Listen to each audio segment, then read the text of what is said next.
Hi, I'm Rob, welcome to Rob's Models, and in this episode we're going to be doing an unboxing and a review of this. Now this is Tamiya's Lockheed Martin F-16CJ Block 50 Fighting Falcon, and the reference number for this is 60786.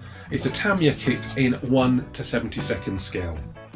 So quite a small box here, and one thing that actually jumps out is the box itself. The art on there isn't actually box art, it's actually a photograph of the completed model, which is actually nice because this is actually completed to a really high standard. It's showing lots of recessed details in there that have been picked out with a panel line wash by the look of it. Nicely sort of weathered but also clean as well, so I'm hoping this is a good indication of what the kit's actually going to be like. So that's always nice to sort of see them actually having the confidence to put a model actually on the box, that not kind of just cover it up with some box art. So that's going to show you what one of the variants is, which I believe is a Japanese, or at least based in Japan. And then there's a couple of other options that we can see on the box as well. So if we have a look here, we can see it's a the 52nd one, based in Germany 2011, and then we also have, there we go, another one here which is US Air Force. This is the Tiger Meat version, Buckley, Colorado 2001, and actually this one looks quite nice because the tail art looks really colourful with a tiger looking like it's actually tearing its way out of the tail. So that's probably going to be the version I'm going to be building. But just looking around, we can see they've just put reference number 86 on there, but the full reference number is 60786, and that's part of their 1:72 scale Warbird collection.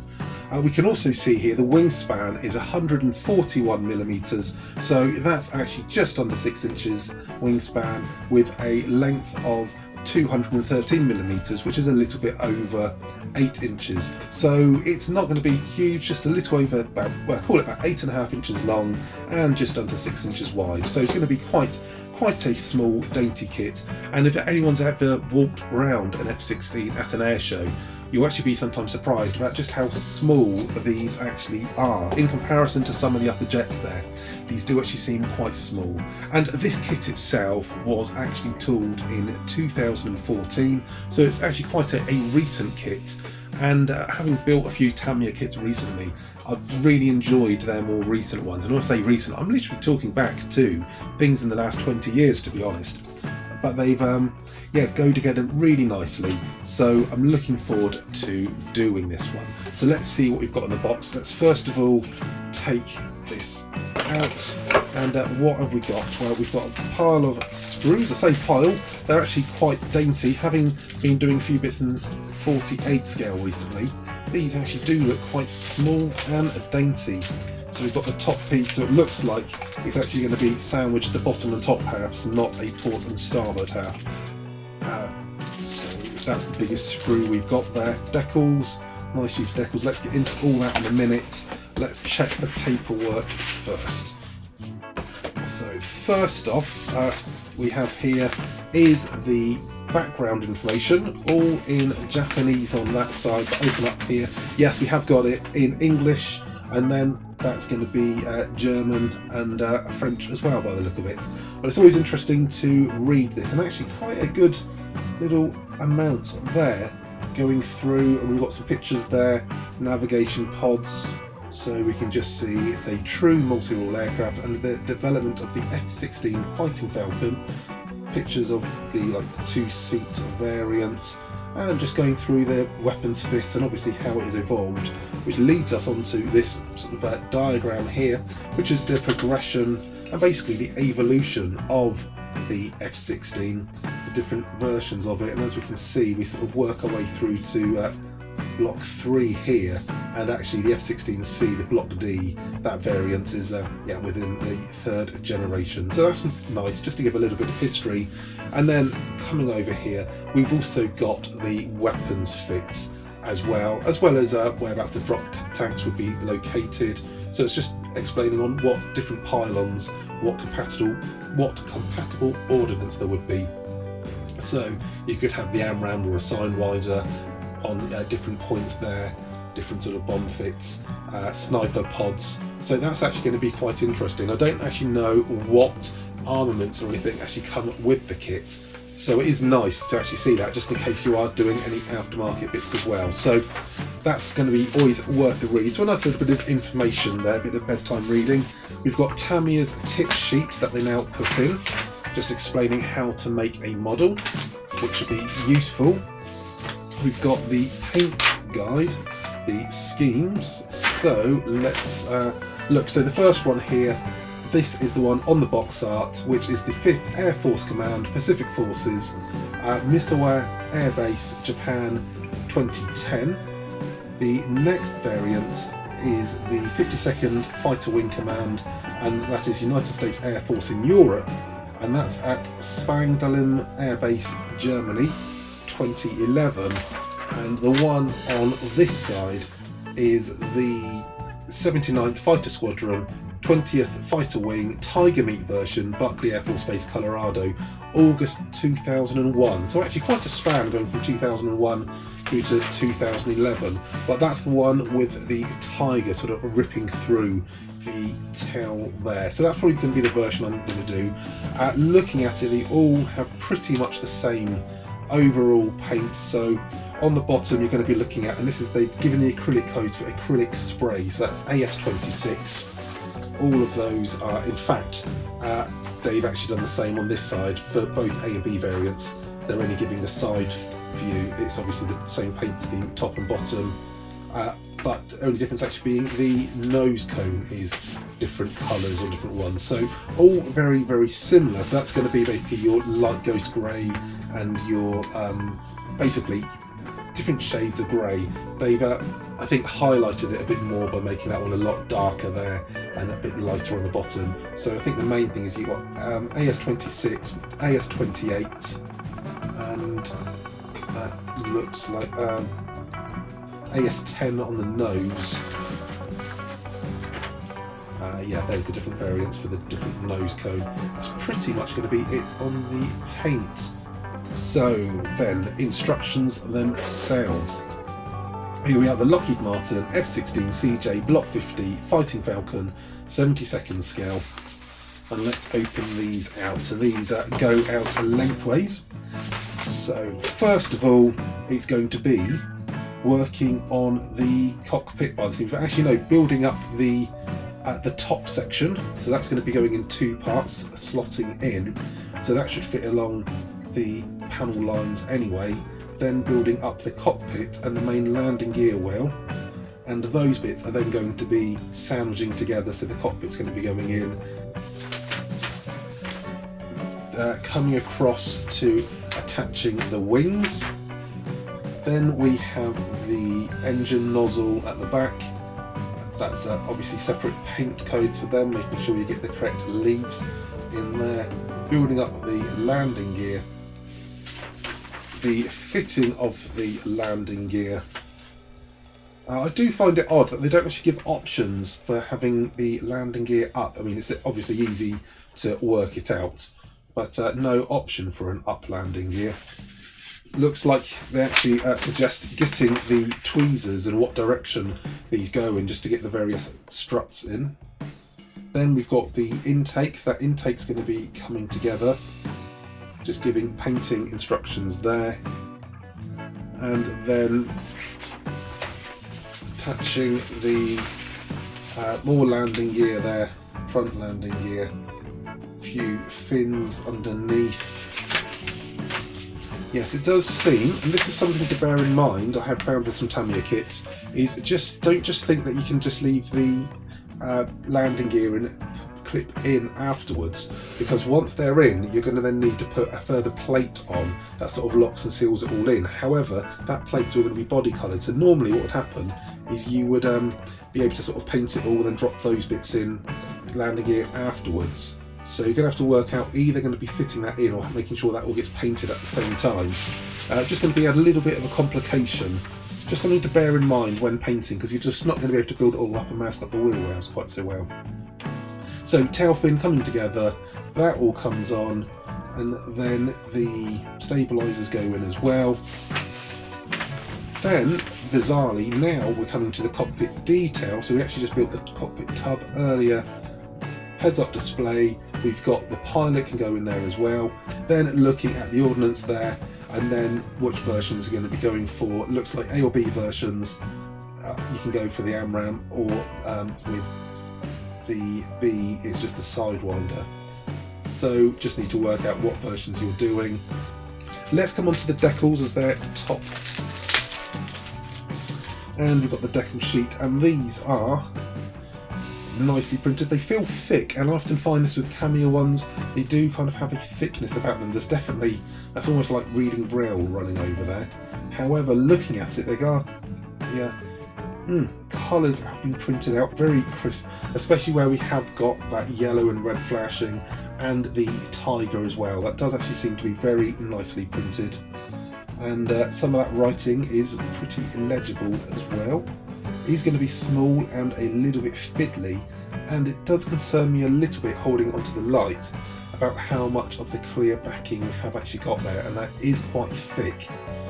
So hopefully going onto a flat surface that will sort of bed down with the microset, microsol, that sort of thing. But I do often find that with the Tamiya ones, they are printed very nicely, but they are quite thick. And also the clear part, the backing part, can also be quite thick as well, and just take a while to sort of bed down and not to have that sort of step. But I've got to say, they are still printed actually very nicely, very vibrant. Where there is the colour, they are vibrant. Let's get on to the sprues first of all. Let's just go in the order that I've got them in the pile. With Tamiya ones, they are actually done with each sprue does actually have a letter code. So the first sprue, which is actually sprue A, here we go, that's going to be the bottom of it there, and that has actually got some very nice, very nice detail in there. That is very fine. Some of that's so fine, I'm thinking that by the time you have to put a primer on there and some paint, you could be risking losing some of that detail. But definitely individual rivets picked out. On the wings, some very nice detail, which I wasn't seeing until I was just catching the light. I really do hope that that does actually make it through once the paint's on there and is able to be picked out. You're going to have to be very you put the paint on very thin and build it up in order to keep some of these details on there. If you put any sort of thickness to that paint, you're going to be losing quite a lot of very nice subtle details there. I'm just looking, there's no sink marks or ejection pins or anything, especially with like the wings where they are so thin in this scale. They're not two parts laminated together. So yeah, just no, I'd actually say I'm just on the pylons on the wings. It is looking very nice.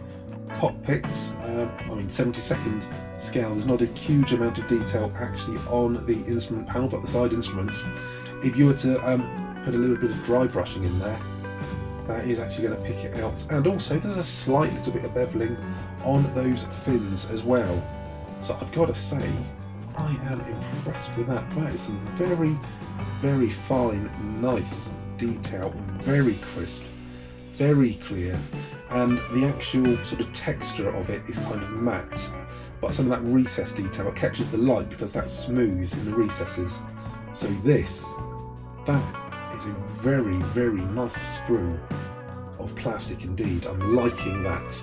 Let's have a look at the next one. This is only a small one. This is just the top part, and this is going to essentially be keeping in, this is that part that sort of laminates together for the cockpit tub. So not much more on there. So yeah, again, still got a few little grills, more of the same, and yet still riveting detail going around those panels as well. And I've got to say that not really much going on that side, but again, no ejection marks or anything in there.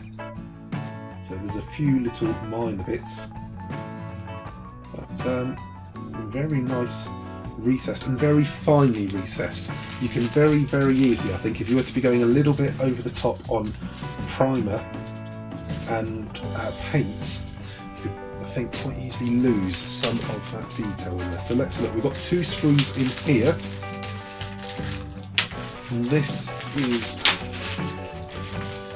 okay, what have we got here?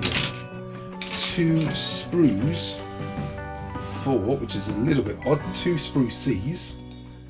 No details on there as in harnesses or anything though, so they are expecting you, as Tamiya normally do, to put in the pilots. But again, let's just check, still some nice fine riveting detail on those wing pylons. That's nice, got some detail in there. And again, I'm looking, there's no ejection marks. Well, there are in little places here and there, but those aren't parts that would be visible, for example, on the rear of that part, on the rear of the ejection seat, but nowhere where it would actually be a flight control surface or anything. Next one we have is, this looks like landing gear parts, and we've also got a pilot in there as well. So pilot is in there, he's got his visor down, got all his gear on, which I do find odd with Tamiya, because they give you the instructions for doing it with the gear down, all of those sort of things, but then the pilot they put in there is basically flying it with all his kit on, so he's actually already up to altitude, breaking the sound barrier and pulling massive G, but he's sat on the ground with everything all open, so it does seem a little bit odd. Very fine detail on those struts. The pilot is nicely moulded in there as well. Got some good detail. You can make out each individual finger even in this tight, small scale. And actually some very good mouldings on the back of the interior parts of the gear doors as well. So we have got some moulding, some details in there. Some sort of like, you know, some of the honeycomb sections, those sort of things. So that does look good. I'm actually getting quite impressed by this. Final sprue we have here, which just looks like the engine parts. So we've got the air intake and the nozzle. So yes, air intake. It's not going to go right the way back actually. That air intake has actually will only be going back just over an inch actually. So that's a little bit of a shame. And on the bottom of that one, that's whereabouts the landing gear is going to go. So you won't be able to look right the way down. The rear nozzle looks quite nice with that sort of feathered effect of obviously where the engines, sort of like the nozzle opens and closes. So you're going to have to put a wash in there, either try to paint those leaves separately or put a wash in there just to sort of highlight that difference there. But again, nice bit of plastic. There's no ejections, no sink marks or anything so far on the kit at all in any of the places that would be visible, so they really do seem to have thought about what they're doing. And then we get to this part here, which is actually, it looks like sprues E and F in one, which is the clear parts. And actually what's nice is the canopy. What they've done is they've kind of put it in a triangle actually of sprue, so there's no way that could get any scratches or anything. I really like that, and that is really clear. I've got to say, Tamiya recently have been seriously doing some seriously crystal clear glass, and I mean, there's no scratches. That is absolutely shiny. There might be a hint of a small seam line. I think there's a small seam line running down it, but that would polish out very nicely if you'd even want to try risking that. So that is some very good glass, and not a huge amount of distortion, to be honest. There is distortion. It's obviously quite a curve. It's pretty much a bubble cockpit on the F-16, and so in 72nd scale, even if they try to do that thin, and that is pretty thin, you're still going to get distortion and some curve in there. But you have it open. I don't think there's going to be any issue, especially if you sort of do put the smoke sort of effect in there as well, and a few other little clear parts just for a few bits there. But I've got to say that is a very, very nice sprue, and I've got to say, I've said that with a few Tamiya things recently, but their clear parts are getting really nice and crisp and clean. So everything's all back in there. That has been the unboxing and the review there of the Lockheed Martin F-16CJ Block 50 Fighting Falcon by Tamiya in 1/72 scale, and the reference for that is 60786. I am looking forward to making this kit. I'm going to be building it live on my Twitch stream. You can check that out at twitch.tv/robsmodels.